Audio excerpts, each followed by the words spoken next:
Pendant 25 ans, j'ai porté dans mon cœur une douleur que je ne souhaite à aucun homme sur cette terre. Assalam alaikum. Je m'appelle Karim Koné. Je vis au Sénégal, parfois en France, pour mon petit boulot. Aujourd'hui, lorsque vous me voyez tenir mon enfant dans mes bras, vous voyez un homme heureux. Mais ce que vous ne voyez pas, ce sont les 25 années de larmes, d'humiliation et de souffrance qui ont précédé ce moment. Je me suis marié plein d'espoir. Comme tous les jeunes mariés, je rêvais de voir des enfants courir dans notre maison, m'appeler papa et remplir notre foyer de joie. Mais les mois sont devenus des années, et les années sont devenues des décennies. Après plusieurs examens médicaux, le verdict est tombé comme un coup de massue. Je souffrais d'une varicocèle associée à une azoospermie sévère. En d'autres termes, mes chances de devenir père étaient presque inexistantes. Ma femme, quant à elle, souffrait de kystes ovariens, et ses règles arrivaient de façon irrégulière. Parfois, plusieurs mois passaient sans qu'elle ne vienne. Ce jour-là, en sortant de l'hôpital, j'ai vu ma femme pleurer comme jamais auparavant. Je me sentais coupable. J'avais l'impression de lui avoir volé son rêve de devenir mère. Les années suivantes furent un véritable enfer.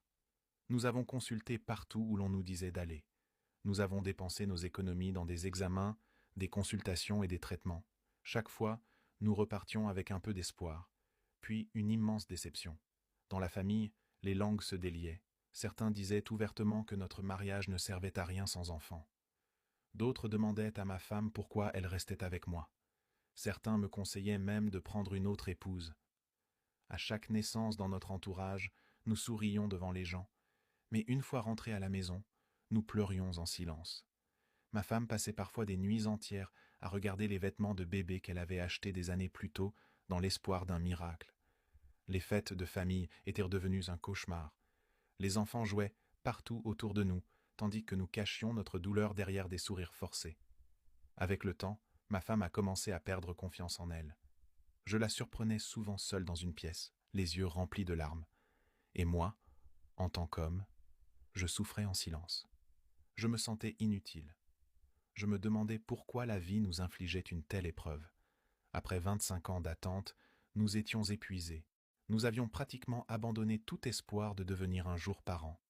Puis un jour, un ami de la mosquée m'a appelé et m'a parlé des kits fertilité d'un spécialiste africain. Il s'appelle Dr Zoka. Honnêtement, nous n'y croyions plus vraiment.